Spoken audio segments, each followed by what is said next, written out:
Como veis en la pantalla, vamos a hablar sobre recuerdos falsos. Ya sabéis que el tema de la memoria es de mis temas favoritos, ya lo he comentado muchas veces. Y de hecho yo creo que he hablado de recuerdos falsos en algún vídeo, seguramente algún vídeo de YouTube hay de este tema. Pero hoy vamos a hablar sobre un artículo, sobre una revisión de artículos que habla de los recuerdos falsos y cómo son importantes en los juicios, ¿vale? En los tribunales y en temas de ese estilo. Entonces, a lo mejor de primeras no caéis en qué puede ser, por qué puede ser importante en eso, pero ahora lo veremos. La publicación, como siempre, os dejo la referencia en el caso del vídeo de YouTube, en la descripción del vídeo, pero es esta que veis aquí. Es interesante no solamente por el contenido que tiene, sino porque es de gente de la Universidad de Santiago de Compostela, que es donde trabajé yo y estudié, y de la Universidad de Vigo. O sea, es un artículo de casa. Jugamos en casa hoy. Y nada, es una revisión de artículos que, bueno, ahora veremos más en profundidad, ¿vale? Pero os dejo aquí la referencia. Antes de entrar en detalle, en sí, en esa revisión, quiero poner en contexto de qué es un falso recuerdo, para evitar confusiones, ¿vale? Serían aquellos recuerdos de hechos que nunca ocurrieron o que ocurrieron de forma diferente a cómo las personas lo recuerdan. Pero que los vives o los experimentas como si fueran reales o verdaderos. Esto es muy importante. Un falso recuerdo no es algo que tú estés ocultando o mintiendo sobre un recuerdo que sabes que no tienes. Es decir, cuando te preguntan sobre algo y mientes diciendo que recuerdas otra cosa, no es un falso recuerdo. Un falso recuerdo es algo que para ti, o sea, tú lo recuerdas como algo auténtico y verdadero, y que en realidad puede no ser así, o puede ser totalmente falso o en parte falso, ¿vale? O sea, esto es importante. Que no, tú no eres consciente de que no lo sea. Tú piensas que son reales. El motivo por el que ocurre esto, no voy a entrar en detalle ahora a saco, porque esto es un mecanismo más complejo y demás, o sea, es muy largo de explicar. Hombre, la gente que está en el directo, si tenéis curiosidad, pues podemos hablar sobre ello al terminar el directo, pero al terminar de explicar esta parte más básica. Pero vaya, que a nivel de resumen he puesto ahí un par de cosas que para poner en contexto. Simplemente entender que la memoria no es algo estático y rígido, sino que la información se reconstruye y que de ahí puede haber espacio para esa modificación del recuerdo o para implantar cosas que no ocurrieron, ¿no? Esos recuerdos falsos. Simplemente nombrarlo, pero sin entrar más en detalle. Vale, pero bueno, yendo al artículo, a esta revisión. Claro, esto es una revisión de artículos, de estudios, que para quien no lo sepa, por el propio nombre también se puede entender. Una revisión es básicamente pues un repaso o un análisis de diferentes estudios sobre un tema, para conocer algo, ¿no? En este caso se estudia la probabilidad de implantar recuerdos autobiográficos falsos que son ricos en detalles. Hasta 30 estudios revisan aquí. Un falso recuerdo tendría relación con el llamado efecto Mandela.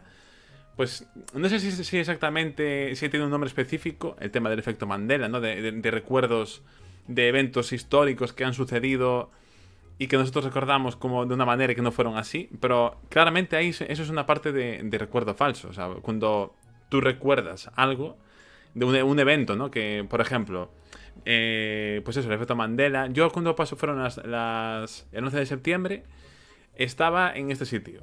Imagínate, para los más viejos, sé que el 11 de septiembre ya hay mucha gente que no lo ha vivido. Y muchas veces no es verdad. Y eso se ha visto, ¿no? Eso creo que lo llegamos a hablar en otro vídeo. Y por diferentes motivos, ¿no? Al final son eventos que hemos reconstruido mucho, que hemos recibido mucha información distinta de ese recuerdo, lo hemos recordado mucho, lo hemos traído digamos, a de nuestra memoria a largo plazo muchas veces. Entonces, cuanto más veces lo traigamos en diferentes contextos y más hablemos de ello, ¿no? Pues eso, puede abrirse ese espacio que decía para la modificación. No voy a entrar mucho más en explicar los mecanismos, porque esto me puedo extender mucho, que yo es donde trabajé, en el tema de la modificación de la memoria. Hay un intervalo que se llama ventana de reconsolidación, ¿vale? Que es ese intervalo en el cual un recuerdo que se ha reactivado puede modificarse. Pero eso podemos entrar después si tenéis curiosidad. Así que os dejo ahí clickbait para closer si tenéis curiosidad para después. Pero sí, yo creo que el efecto Mandela entraría como un recuerdo falso. Aquí, en este caso, como se centra en el tema de cómo estos recuerdos falsos pueden ser importantes en juicios, recuerdos de este estilo, pues el efecto Mandela, ¿no? O recuerdo del 11 de septiembre o de un atentado histórico, no es interesante, no nos interesa demasiado. ¿Por qué? Porque aquí se centran en recuerdos autobiográficos muy ricos en detalles y que van a estar relacionados con causas judiciales. Entonces aquí es ya algo muy específico. ¿Pero por qué es importante esto? Vale, esto realmente ahora os voy a contar de qué va, o sea, qué encontraron, ¿vale? En el artículo. Vieron que efectivamente, como la evidencia indica, se pueden implantar recuerdos falsos. Y de cara a juicios y a evaluaciones forenses, señalan una serie de cosas. O sea, hay muchísima información que dicen que es interesante tener en cuenta. Pero antes de entrar, aquí he elegido yo solamente dos, hay muchas más, ¿eh? O sea, aquí he elegido estas dos que veis ahí abajo, en esos recuadros. ¿Por qué es importante? Porque al final, si tomamos una decisión judicial o como válido una evaluación forense de algo que ha ocurrido que realmente no lo ha hecho, pues podemos estar metiendo en la cárcel o dándole penas a gente inocente, o al revés. Entonces, digamos, para afinar eso es interesante. A mí siempre me parece muy interesante el hecho de que cuando estamos recordando algo que nos ha pasado con unas implicaciones así tan fuertes, claro, esto hasta qué punto se controla, ¿no? O sea, tú recuerdas algo, tú estás manifestando que algo ha ocurrido. Incluso te pasan el polígrafo, digamos, para la gente que puede pensar que con el polígrafo se sabe la verdad, pero el polígrafo va a decir que estás diciendo la verdad, porque para ti es un evento real. Y eso puede llevar a que un recuerdo que es falso puede acabar condenando a alguien que sea inocente, ¿no? O sea, esto me parece súper interesante. Y eso que nunca he trabajado en la parte judicial y demás, pero me parece algo que por fuerza tiene que estar dentro de los sistemas, ¿no? De justicia. Entonces aquí lo que hacen es hablar de muchas cosas en ese sentido. Hay una parte, de hecho, de técnicas para usar evaluaciones forenses que tampoco las he incluido ahora, pero si tenéis curiosidad lo podemos ver. Hay una parte en la que hablan de qué técnicas recomiendan no usar cuando están evaluando en un interrogatorio, por ejemplo, para evitar generar recuerdos, implantar recuerdos falsos. Tiene que ser tremendo que tú recuerdes algo al 100% y que resulta que las pruebas dicen que mientes. Es que en eso, bueno, es que de hecho, mira, es una pregunta que lo tengo al final. Yo os la hago ahora para que vayáis pensando. ¿Hay algún recuerdo de vuestra vida? Yo no digo una cosa, un evento como el efecto Mandela, que tengáis pruebas de que no ha sido así, es decir, que recordéis que siempre ha pasado así y que luego descubrís que no porque hay pruebas que te demuestran que no lo son. O sea, os hago una pregunta para la gente que está en el directo, por si tenéis curiosidad, mientras os voy contando aquellas cosas que hablan, dos de las que he elegido, ¿no? Cosas a tener en cuenta en ese tipo de cosas que me parecieron muy interesantes. La primera es esto que se llama material de estímulo a implantar, que es como lo he etiquetado aquí. ¿Esto qué quiere decir? Pues que el tipo de estímulos que pueden implantarse. Ahora lo vais a entender, ¿vale? Ahí señalo tres. El primero que pone ahí, que está en rojo, es eventos experimentados. Esto básicamente serían eventos reales que hemos vivido en los que se ha inyectado un recuerdo falso. Es decir, un recuerdo que tiene una parte verdadera y una parte falsa que se ha implantado. Ese sería uno de los tipos de estímulos, ¿no? De material de estímulo que estaría manejando. Otros serían los eventos falsos, que aquí hablan de narraciones falsas también. Es cuando, en este caso, a través de una narración completamente falsa de un evento, puedes llegar a implantar un recuerdo también.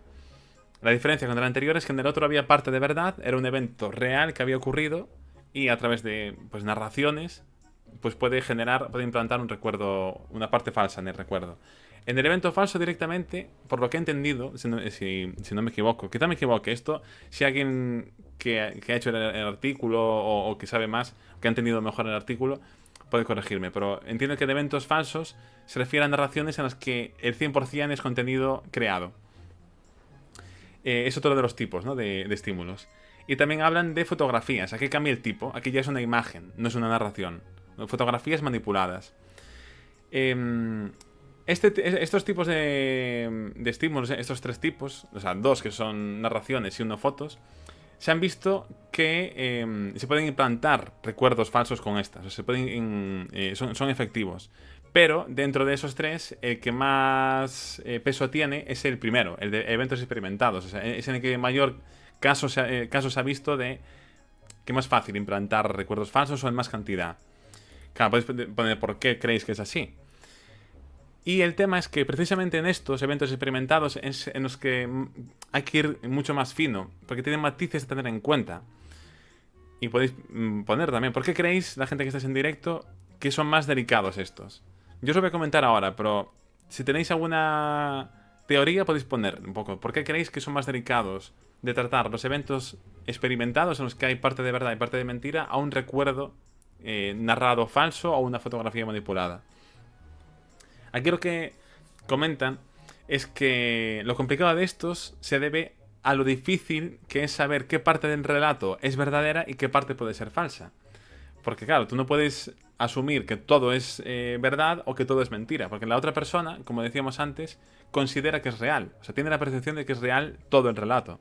Entonces, aquí en la revisión, la sugerencia que dan, que dicen, es que de cara a cuando estén en esa evaluación forense que se hace, ¿no?, de un caso, que debe complementarse con lo que llaman un análisis de validez, es decir, con otras herramientas, en este caso, para comprobar que el testimonio que es consistente y fiable, no solo mirando cómo se está contando en el momento, ¿no?, o el testimonio per se, sino que tiene que complementarse para comprobar que eso, pues eso, que hay una contraparte que le dé más validez.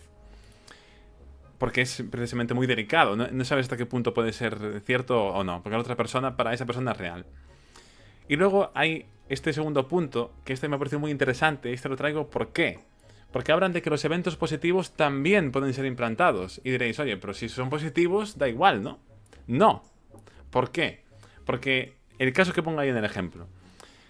Pueden ser usados para apoyar la inocencia de un culpable. Imaginemos una persona que ha abusado de un caso, ¿no? Un abuso de un niño. No sé si en YouTube censura esto, digo solamente abuso, no digo otras cosas. En la revisión utilizan otras palabras más fuertes, pero por si acaso, como esto va a ir subido a YouTube, digamos que si es posible implantar un recuerdo positivo, hay que tener en cuenta porque una persona que ejecute de facto un abuso a un niño puede implantar un recuerdo positivo. O sea, para que ese evento lo recuerde de forma más positiva de lo que fue realmente, intentando tapar pues los daños, ¿no?, que puede haber ocurrido y demás, que le vaya a su favor. Entonces, en este caso también debe tenerse en cuenta en la evaluación forense. Esto me parece muy interesante, pero no hay ninguna forma de detectar que un recuerdo es falso. Exacto. Por un testimonio, claro, por un testimonio no puedes saber, si una persona está convencida de algo, necesitas un análisis de validez, necesitas esas otras herramientas o formas de comprobar que eso que relata, intentar llegar al grano, ¿no?, para ver si hay otro tipo de pruebas más objetivas. Eso en la revisión se detalla más y obviamente en los artículos que revisan mucho más, ¿no? Porque ese es el problema de ese tipo de evaluaciones, que es prácticamente imposible detectar ese recuerdo falso en esos casos. Además, como os decía, hay técnicas que tienen más incidencia de generar recuerdos falsos. O sea, hay una serie de cuestiones, por ejemplo, lo que llaman la imaginación guiada, que se utiliza mucho, por ejemplo, en entornos clínicos, pero también la policía, ¿no? Con la imaginación guiada se ha visto que es altamente probable que se pueda generar recuerdos falsos dentro de un evento, aunque sean pequeños elementos, ¿no?, que pueden hacer que sea inválida esa prueba, ¿no? Que si luego se demuestra, que ese es el tema, ¿no? Tú si luego basas una prueba testimonial, imagínate, yo digo que no soy experto forense, ¿no?, pero si basas una prueba testimonial y luego se descubre que hay una parte que era falsa, esa prueba es inválida, o sea, no debería ser considerada no válida, es un poco lo que dicen aquí. Esto yo os digo que yo no soy experto forense, me quedo más con la parte que es terrible lo que dice Justo Closer, ¿no?, que es increíble lo que ocurre en nuestra mente, ¿no?, como no somos capaces de diferenciar de la realidad de lo inventado en muchos casos. A mí, de hecho, esto es lo que más me motivó para estudiar cuando empecé a trabajar en memoria y para trabajar en este campo. Fue un artículo que nos dieron en la asignatura de Psicología de la Memoria, lo recuerdo en Salamanca cuando estaba estudiando allí, que hablaba de estos casos, ¿no? De casos de juicios, en este caso de niños que habían testificado y por cómo inducían, en la forma en la que formulaban las preguntas, le inducían a responder de una manera y el niño acababa diciendo que sí, que había pasado eso, o que había esa señal de tráfico en ese sitio, y luego se demostró, o sea, estaba hecho a propósito, en algunos casos, digamos, experimentales, sabiendo que no era verdad, pero que el niño aseguraba, no estaba mintiendo, sino que realmente estaba recordándolo así. O sea, a mí me pareció espectacular. Entonces, bueno, como conclusión de este artículo, se pueden sacar muchas conclusiones. Yo lo que destaco es que, básicamente el titular, ¿no? De que esta posibilidad de implantar recuerdos que no son de verdad, que son falsos, debe tenerse en cuenta para utilizar las mejores técnicas, lo más finas posibles, dentro de que al final siempre pueden colarse cosas, para que el juicio sea sobre la realidad, ¿no? Sin esa manipulación. Claro, aquí esto seguramente la gente que sea experta o que trabaje en estos entornos puede decirme, si esto es lo fantástico, la realidad es totalmente distinta. Es imposible no sesgar, es imposible no inducir a creer cosas o no. Posiblemente sea así, no lo sé, la verdad que lo desconozco porque nunca he trabajado en este campo. Simplemente como curiosidad lo traía. Bueno, aquí os dejo las preguntas para la gente que estés en directo, que os preguntaba antes. Si habéis recordado algo o tenéis constancia de haber recordado algo de forma distinta, o qué os ha parecido más interesante. Claro, eso tampoco puede haber contrapartida. Es decir, no estamos diciendo, o con esto no hay que pensar que nada de lo que recordamos es verdad. No que todos los recuerdos que tenemos son falsos. No, o sea, no funciona así. Simplemente el hecho de saber que al final nuestros recuerdos, como no es un archivo de un ordenador que está impoluto, un PDF bloqueado ahí que no puedes modificar, sino que todas las veces que lo vamos recordando, pues puede haber información que puede entrar y eso puede utilizarse para bien. De hecho, yo en lo que trabajé en memoria era precisamente en recuerdos traumáticos traerlos a la memoria e intentar, a través de ciertos procesos, el componente emocional asociado al recuerdo. En los recuerdos al final hay una parte de la emoción que sientes al recordar algo, hay la parte más verbal, declarativa, ¿no? Del recuerdo, ¿no? De lo que visualmente lo que recuerdas, la parte más visual, la parte más autobiográfica. Bueno, hay una serie de cuestiones. Pues en el componente emocional, intentar, pues como se ha visto que una vez está reactivado ese recuerdo, en esa ventana en la que se puede modificar, intentar, bueno, eliminar. En los artículos en inglés, digamos, publicados de Estados Unidos y demás, dicen borrar. Yo siempre decíamos modificar.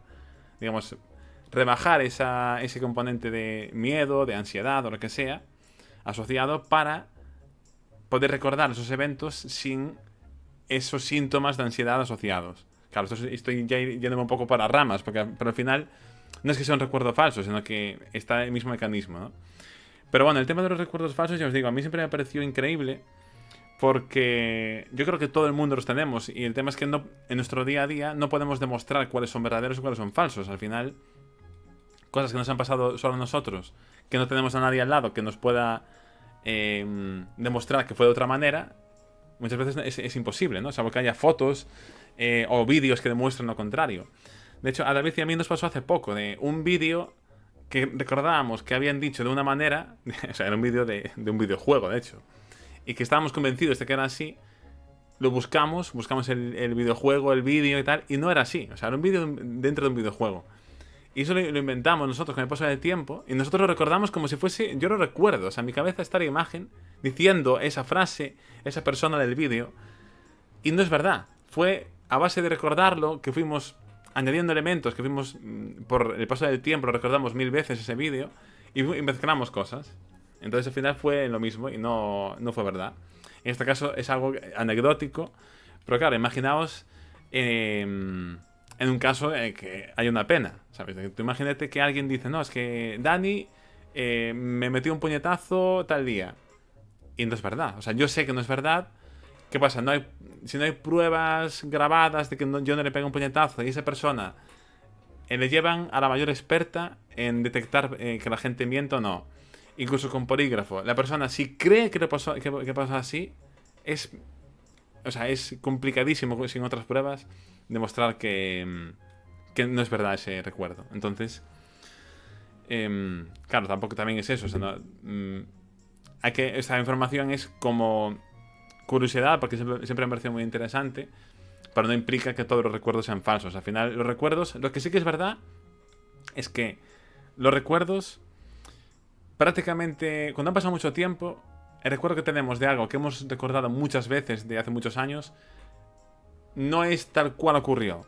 Eso no quiere decir que sea falso, sino que han cambiado ciertos matices en función de pues, nuestras experiencias vitales, que han podido ir cambiando. Recuerdos positivos los recordamos más positivos y recuerdos negativos como más negativos, más traumáticos. A lo mejor algo que no ha sido tan traumático, cada vez que lo recordamos como que le añadimos ese carácter más contundente.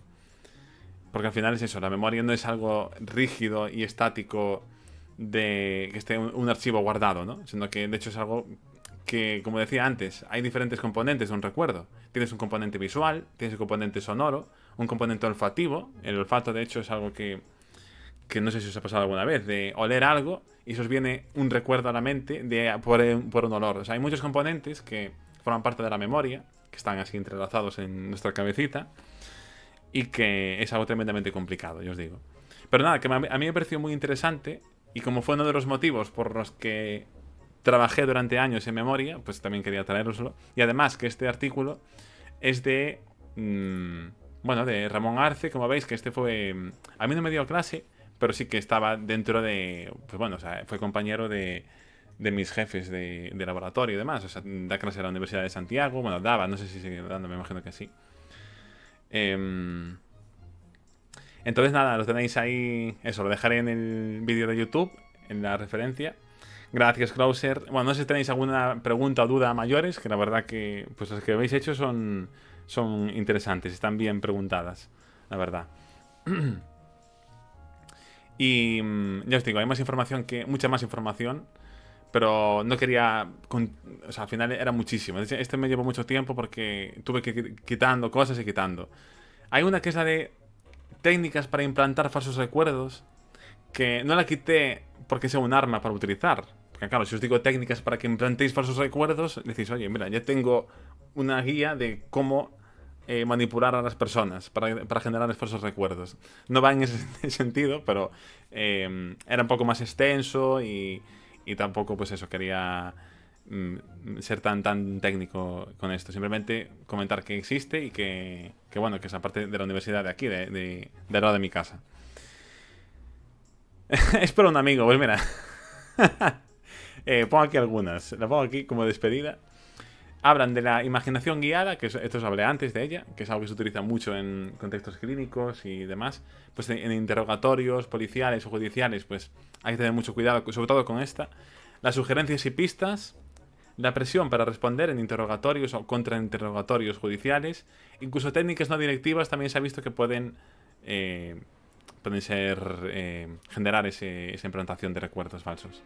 Claro, esto lo señalan porque si se utiliza esto puede ser que se invaliden pruebas, ¿no? O que puedan ser considerados no válidos, por si se vio que se dio muchas sugerencias a la persona en un juicio, ¿no? O sea, si se guía mucho a la persona en un juicio para que testifique, para que cuente algo, ahí puede considerarse como no válido porque estás guiando a la persona de manera que puedes generar ese falso recuerdo en esa persona. Pero vaya, esto utilizarlo con moderación, estos conocimientos técnicos que están viniendo de las mentes más brillantes del mundo, así que utilizarlo con moderación. Bueno, quitando esta coña. Nada, muchas gracias por pasaros, a Krauser, a David y a toda la gente que ha estado por ahí de fondo. Dejamos para aquí esta parte del directo.